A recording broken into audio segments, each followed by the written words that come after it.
Hai, apa khabar semua? Dalam video kali ini kita akan teruskan dengan unit 20, ternakan yang berfaedah. Kita akan gunakan buku teks muka surat 49 untuk subjek Bahasa Melayu tahun 2. Jom kita mulakan. Baiklah, kita lihat dulu muka surat 49. Okey, seperti biasa, kita akan mulakan dengan aktiviti mendengar dan bertutur. Okey, jadi murid, anda perlu mendengar dan cuba untuk bertutur di rumah. Baik, kita ada di sini ialah ternakan ayam hutan. Okey, cuba kita lihat dahulu. Ada 4 foto yang diberikan. Pertama, tidur di atas pokok. Kedua, biji-bijian, cantik dan harga mahal. Ya. Okey, kita lihat ada 2 orang yang bercakap di sini, Idris dan Hasan. Selamat pagi Hasan. Mengapakah ayam hutan suka akan kawasan yang banyak pokok? Jadi, cuba murid-murid teka, kenapa ayam hutan ni disuka di kawasan yang banyak pokok? Senang kata di hutan lah atau di kampung. Okay. Jawapan diberikan di atas tu. Cuba kita lihat. Tidur di atas pokok. Okey, jadi jawapan yang sesuai untuk kita cakap adalah ayam hutan suka kawasan yang banyak pokok kerana mereka tidur di atas pokok. Apakah makanan ayam hutan yang diternak? Ayam hutan yang diternak, apa yang disuka makan? Diberitahu di situ ialah biji-bijian. Jadi, antara makanan ayam hutan yang diternak ialah biji-bijian. Tolong jelaskan keistimewaan ayam hutan. Apa istimewanya ayam hutan ni kalau dibela? Yang ramai sangat orang minat ni, kenapa? Dekat depan tu, apa kita nak cakap depan tu? Idris, ayam hutan sangat cantik. Kamu tahu atau tidak, saya menolong datuk saya menjual ayam hutan kepada penggemar ayam ini. Saya tahu Komala telah memberitahu saya mengapakah harga ayam hutan lebih mahal daripada harga ayam biasa. Cuba teka, kenapa harga ayam hutan ni mahal daripada ayam biasa? Tadi kita dah tahu kan dia cantik kan. Jadi harga ayam hutan mahal kerana ia amat susah untuk dicari. Ya, susahlah nak cari. Pertama kena masuk hutan lah kan, untuk cari ayam hutan. Okay, info di situ. Biji-bijian ialah segala buah yang berbutir kecil-kecil seperti padi, gandum, jagung dan lain-lain. Macam tu. Okey, kita akan teruskan dengan muka surat 50. Okey, aktiviti kita seterusnya ialah membaca. Okey. Selepas membaca, kita akan melihat isi tersurat dan isi tersirat. Ingat ada 2 Ada isi tersirat dan isi tersurat. Isi tersurat ialah apa yang tersurat ataupun apa yang ditulis, apa yang dinyatakan yang boleh kita lihat. Dan isi yang tersirat ialah isi yang kita kena fikir, kenapa jadi macam tu, kenapa diberitahu macam tu. Itu ialah isi tersirat. Ada 2, surat, apa yang tertulis dalam surat tu ataupun dalam kertas. Yang kedua ialah sirat. Tersirat ialah apa yang dia nak bagi tahu, kenapa dia beritahu macam tu. Kita kena fikir yang kalau tersirat ni. Okey, jom kita mula baca. Tajuk, kolam ikan dan hasilnya. Aidil dan bapanya berhasrat untuk menternak ikan tilapia di dalam sangkar di sebatang sungai. Mereka mencari kawasan sungai yang agak dalam. Airnya bersih dan sentiasa mengalir. Selepas itu, bapanya membeli sangkar yang diperbuat daripada besi. Bapa Aidil meminta beberapa orang pekerjanya memasukkan sangkar itu ke dalam sungai. Aidil dan bapanya melepaskan benih ikan pada waktu pagi. Mereka melepaskan sebanyak 500 ekor benih ikan tilapia ke dalam sangkar. Pada setiap hari, Aidil membantu bapanya memberikan ternakan ikannya makan pelet dan makanan lain yang telah diproses. Selepas beberapa bulan, ikan-ikan itu sudah boleh dipasarkan. Ikan-ikan itu dijual kepada peraih. Faham tak? Ikan tilapia ada fungsinya. Kenapa orang bela, untuk apa kan? Kita lihat di bawah tu telah diberikan satu jadual yang ada isi tersurat dan isi tersirat. Kita lihat perenggan 1. Ingat lagi perenggan perenggan ni ialah yang ke atas ni. Ini ialah perenggan 1. Perenggan 1 macam ni. Ini perenggan 1. Ini pula perenggan 2. Ini perenggan 3. Dan yang kat bawah ni semua ni perenggan keempat. Boleh? Kita lihat perenggan 1 yang berwarna ungu. Mereka mencari kawasan sungai yang agak dalam, airnya bersih dan sentiasa mengalir. Itu yang tersurat, yang diberitahu. Kenapa dia nak air kawasan sungai yang dalam? Kenapa nak air yang bersih dan sentiasa mengalir? Isi tersiratnya ialah memastikan bekalan oksigen yang cukup dan mengeluarkan bahan buangan dari dalam sangkar secara semula jadi. Itu maksudnya isi tersurat tu. Kita isi kat tersirat ni. Perenggan 2. Ada lagi ni yang berwarna ungu, berwarna kundang ni. Membeli sangkar yang diperbuat daripada besi. Jadi kita nak tahu apa yang tersiratnya. Membeli sangkar daripada besi, apa tersiratnya? Jadi kita kena fikir, kenapa nak pakai sangkar daripada besi? Kenapa agak-agak? Kenapa tak pakai sangkar daripada plastik, daripada buluh ke? Kenapa? Sangkar besi lebih tahan dan kuat. Ya. Jadi ikan tu tak terlepas lah. Ataupun kita tak bimbang tentang ikan di dalam sangkar, tapi kita bimbang jika ada macam buaya kan, buaya di sungai yang memakan atau yang menggigit sangkar plastik ke sangkar buluh. Jadi sangkar itu akan hancur, jadi ikan akan terlepas. Kalau sangkar besi ni dia kuat dan tahan, sebab tu dipakai sangkar besi tu. Kita akan teruskan yang ketiga. Perenggan 3. Aidil dan bapanya melepaskan benih ikan pada waktu pagi. Jadi itulah isi tersuratnya, melepaskan pada waktu pagi. Tapi kenapa waktu pagi? Cuba kita lihat. Kenapa kita nak siram pokok, kita nak lepaskan benih ikan, lepas tu kita nak siapkan kerja pada waktu pagi. Kenapa? Apa beza dengan tengah hari? Kerana cuaca pada waktu pagi masih teduh dan sejuk. Jadi ikan-ikan ni tak akan matilah ya.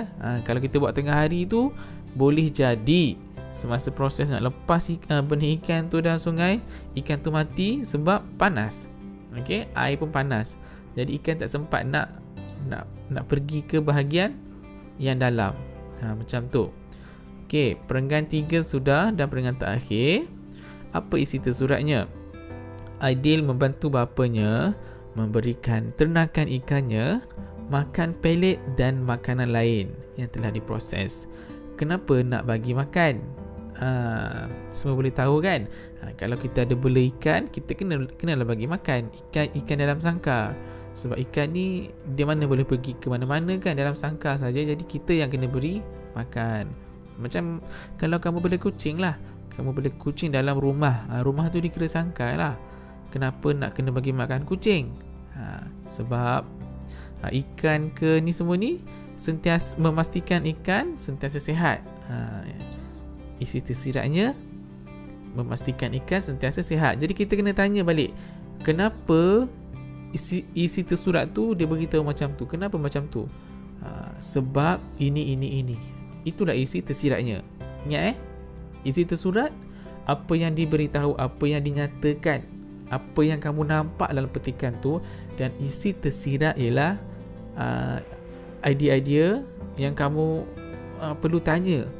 Kenapa? Kenapa macam tu? Kenapa macam ni?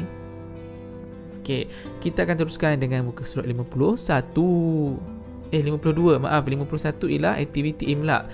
Itu tak apa, itu kemudian kita teruskan dulu dengan muka surat 52. Okey. Seni bahasa.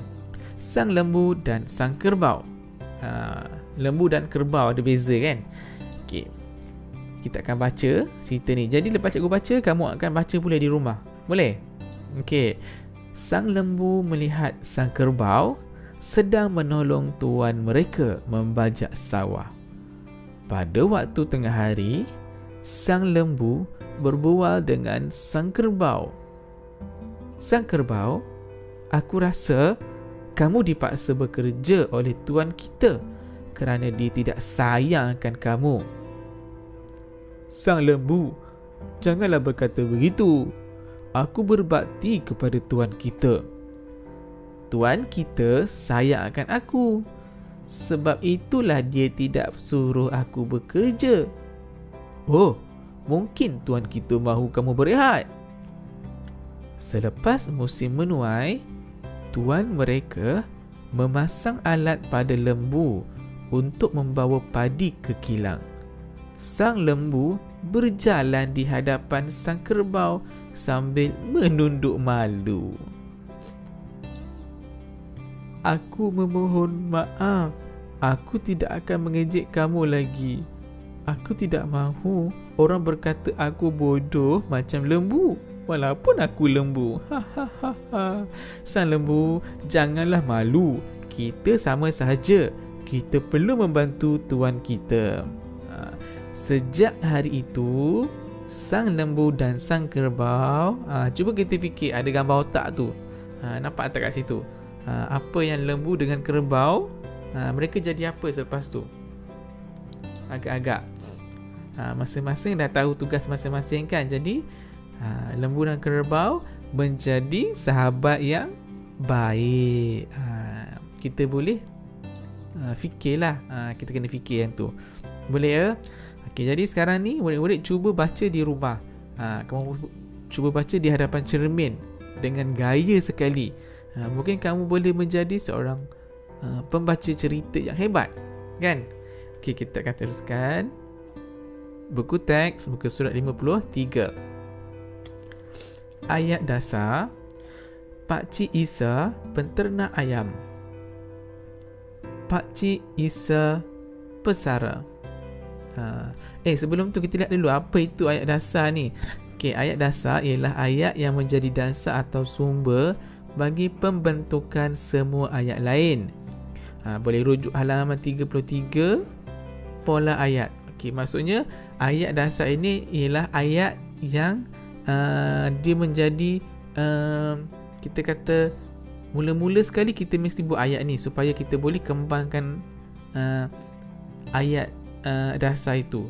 Contohnya kat sini kita lihat yang warna hijau ni. Pakcik Isa pesara. Pesara ni orang yang dah tak bekerja lah ya.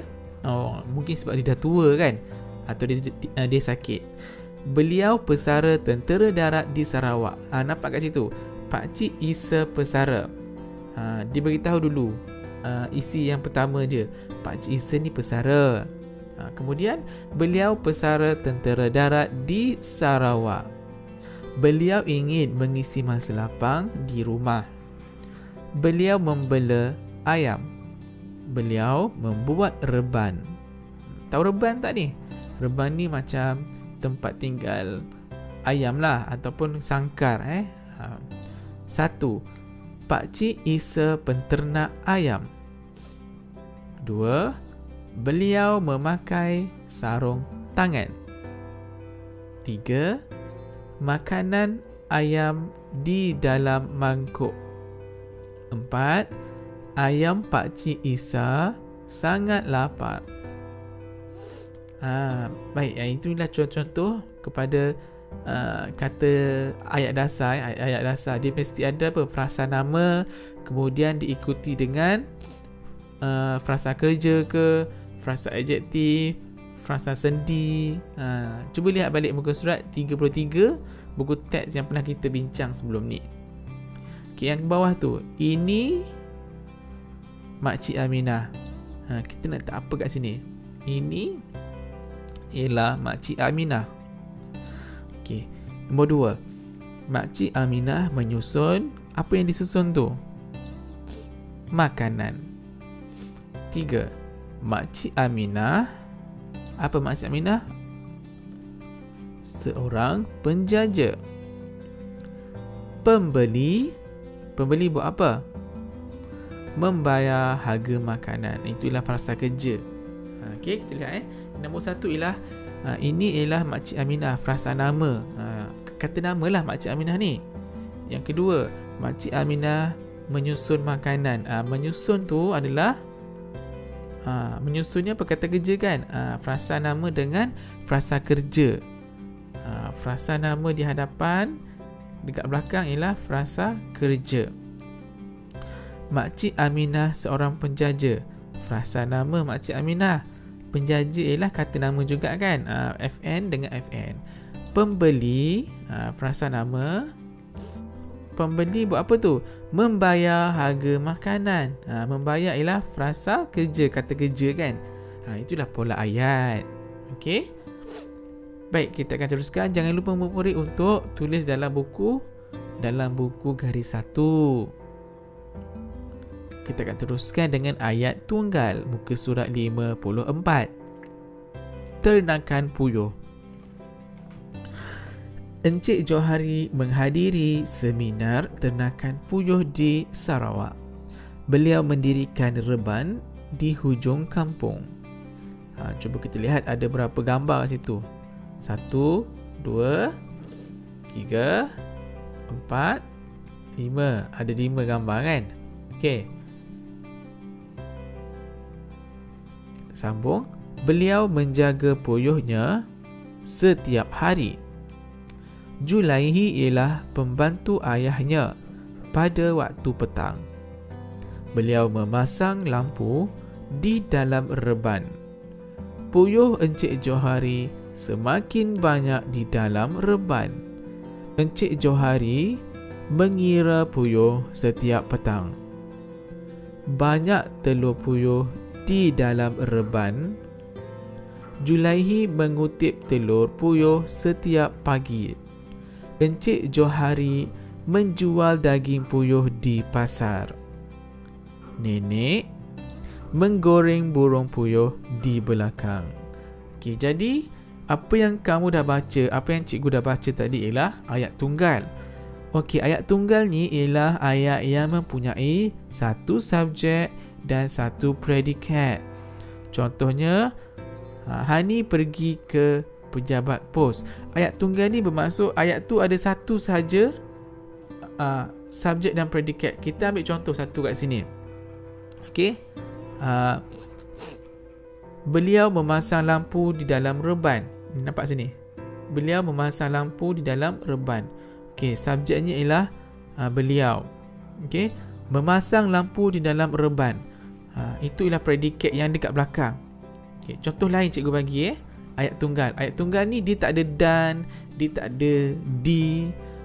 Ali makan nasi. Kita lihat kat sini. Subjek ialah Ali. Predikatnya adalah makan nasi. Ini subjek, ini predikat yang belakang tu. Okey?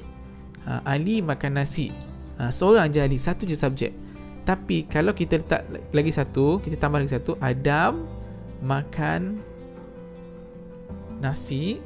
Okey, di sini juga Adam ialah subjek. Makan nasi di belakang ni ialah predikat juga. Juga kata ayat tunggal. Tapi kalau kita gabungkan Ali dan Adam makan nasi. Okey? Okey, kita lihat. Subjek dia ada berapa kat sini? Subjek ada 2. Lebih daripada 1 kan? 2 kan? Ini bukan lagi ayat tunggal. Ini ayat majmuk. Okey, majmuk ni banyak. Dia dah gabungkan dah. Dia ambil Ali, dia ambil Adam, dimasukkan ke predikat yang sama. Ali dan Adam makan nasi. Itu dah jadi ayat majmuk. Dia nak guna apa gabung dua ni? Dia guna dan. diguna kata hubung ni, dan Ali dan Adam makan nasi. Jadi dia bukan lagi ayat tunggal, dia dah jadi ayat majmu'. Okey, cuba kamu lihat dalam contoh petikan dibagi ni, kebanyakannya ialah ayat tunggal. Hari nak kamu faham. Contoh lain cikgu ambil ialah Encik Johari menjual daging puyuh di pasar. Di pasar tu bukan lagi ayat tunggal, itu ialah ayat majmu'. Baiklah, kita akan teruskan dengan buku aktiviti Bahasa Melayu Jilid 2 halaman 53 hingga 60. Okey, jadi murid-murid, setelah kamu siapkan dalam buku garis 1, barulah kamu teruskan dengan buku aktiviti. Okey, kita akan teruskan. Okey, sebelum tu saya minta maaf ya jika ada bunyi-bunyi yang bising tidak dapat dielakkan ya. Okey, kita lihat cantiknya merpati. Tajuk dia cantiknya merpati. Okey, semasa kita bincang ni mungkin akan ada bunyi-bunyi bising minta maaf awal-awal dulu ni. Sebab mungkin akan mengganggu anda untuk mendengar sedikit. Baiklah, Justin. Burung merpati makan apa, Helen? Burung merpati makan apa gambar kat situ? Makan apa tu yang diberi? Burung merpati makan pelet dan bijirin. Adakah burung merpati cantik, Justin? Pada pendapat saya, burung merpati cantik tak burung merpati ni? Burung merpati adalah burung yang sangat jinak dan cantik. Kamu boleh jawab juga ya. Pada pendapat saya, burung merpati adalah burung yang cantik dan sangat jinak. Maksud jinak ni, dia boleh hidup bersama-sama dengan manusia. Mengapakah kawasan di dalam sangkar burung merpati itu luas? Kenapa ruang tu luas? Cuba kita fikir. Dia tak sempit. Murid-murid cepat fikir, kenapa ruang dalam sangkar itu luas? Supaya burung dapat terbang dengan bebas dalam sangkarnya. Jadi taklah terkurung kat setempat kan. Boleh pergi hujung sana, boleh pergi sini, boleh berkawan dengan kawan-kawan dia, boleh terbang sama-sama kan. Macam tu. Burung merpati juga boleh dijual. Boleh jual tak burung merpati ni? Ya, burung merpati juga boleh dijual kepada peminat burung merpati. Biasanya ada orang akan belilah ya.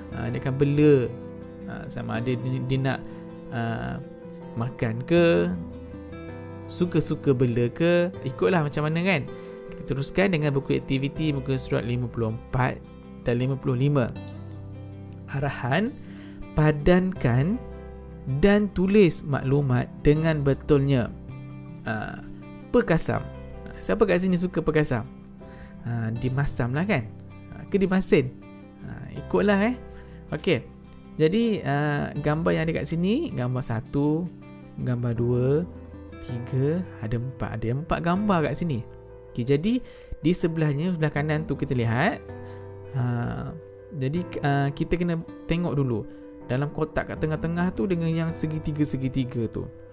Oh, yang segitiga tu ialah isi tersurat. Apa yang kamu boleh lihat berdasarkan gambar. Dan di tengah-tengah tu ialah isi tersirat. Kenapa dan apa kaitan dengan isi tersurat tu? Okey, kita lihat dahulu. Mendapat banyak ikan, ikan bersih, ikan menjadi masin, boleh dimakan dan mendapatkan duit. Jadi dia ada kaitan tersirat dengan tersurat ni ada kaitan dia. Okey, kita lihat Kita lihat dahulu contoh. Okey, gambar yang pertama ni, mereka buat apa ni? Buat apa ni? Tersurat ni. Ini tersurat ni sebab kita nampak, jadi ia adalah tersurat. Memasang pukat. Betul tak? Memasang pukat. Segitiga yang atas ni. Okey, segitiga yang ini kan. Okey, dah jawab dah. Memasang pukat. Betul lah ni, memasang pukat kan? Okey. Yang kedua, kenapa nak memasang pukat? Mendapat banyak ikan. Itu isi yang tersirat dia. Baik, seterusnya ikan bersih. Oh, gambar yang kedua ni. Mereka buat apa ni? Ada tak kat sini? Kita cari kat sini. Gaul beras? Bukan. Goreng ikan? Ini goreng ke? Bukan. Ini mencuci ikan dan membelah perut ikan. Mencuci ikan dan membelah perut ikan. Supaya apa? Supaya ikan bersih. Baik, seterusnya. Foto yang ketiga ni, mereka buat apa dengan foto yang ketiga ni? Mereka buat apa ni dengan gambar yang ketiga ni?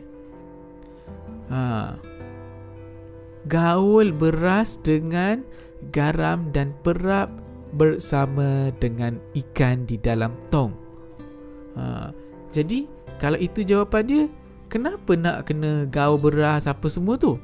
Supaya ikan menjadi masin. Itu isi tersirat. Ingat yang tengah ni ialah isi tersirat. Yang dekat luar ni adalah isi tersurat. Dan yang terakhir, dia buat apa ni? Gambar yang terakhir ni, mereka buat apa ni? Ada kuali, ada minyak, ada api, ada ikan semua ni. Goreng ikan dan menjual ikan berkasam. Boleh dimakan dan mendapatkan duit. Macam tu. Mudah kan? Baik, kita akan teruskan dengan muka surat 56. Tulis perkataan, frasa dan ayat yang diimlakkan. Okey, bersedia? Baik, cikgu akan sebut perkataan mengikut nombor dan murid perlu tulis dalam ruangan jawapan. Kita baca dahulu. Akuarium ikan Afian. Hobi Afian membela ikan. Oleh itu, ayahnya membuat sebuah akuarium ikan pada dinding rumah. Akuarium itu dijadikan sebagai hadiah bersempena dengan hari lahirnya. Ayah Afian melepaskan ikan emas ke dalam akuarium itu. Afian selalu memberi ikan makan pelet. Selepas beberapa bulan, ikan-ikan itu telah membesar. Ikan-ikan itu juga telah bertelur. Selepas itu, terdapat banyak anak ikan emas yang cantik di dalam akuarium itu. Afian menjual anak ikan emas kepada kawan-kawannya. Dia mendapat uang untuk membeli makanan ikannya. Baik, kita lihat. Okey, perkataan yang pertama yang perlu kamu tulis ialah akuarium itu dijadikan sebagai hadiah. Ayat pertama, akuarium itu dijadikan sebagai hadiah. Ayat yang kedua.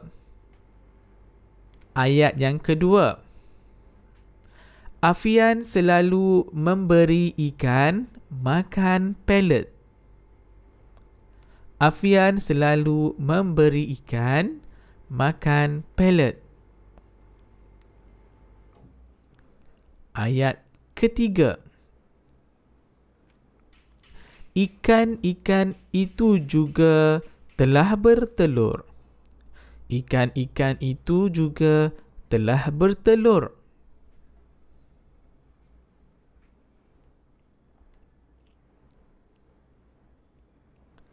Ayat keempat. Afia menjual anak ikan emas. Afian menjual anak ikan emas. Dan ayat kelima, dia mendapat wang untuk berbelanja. Dia mendapat wang untuk berbelanja.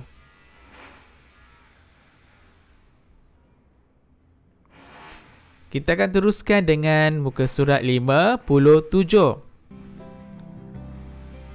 Lengkapkan cerita, kemudian persembahkannya. Sang burung hantu penjaga ladang. Kita lihat ada perkataan yang diberikan.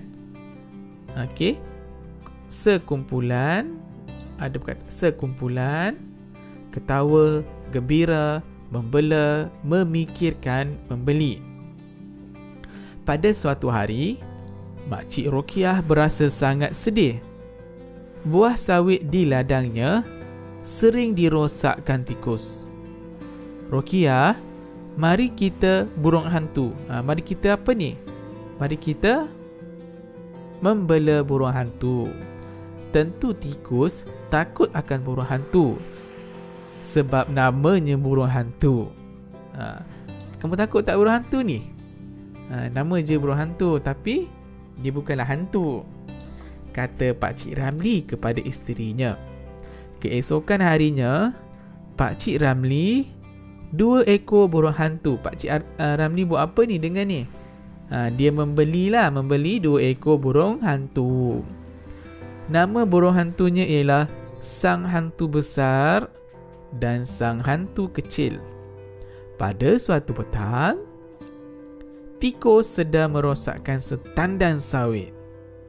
Pada suatu petang, sekumpulan tikus sedang merosakkan setandan sawit. Tiba-tiba, lari! Sang burung hantu besar dan sang hantu kecil datang, jerit seekor tikus. Hahaha. Semua tikus lain, tikus lain apa ni?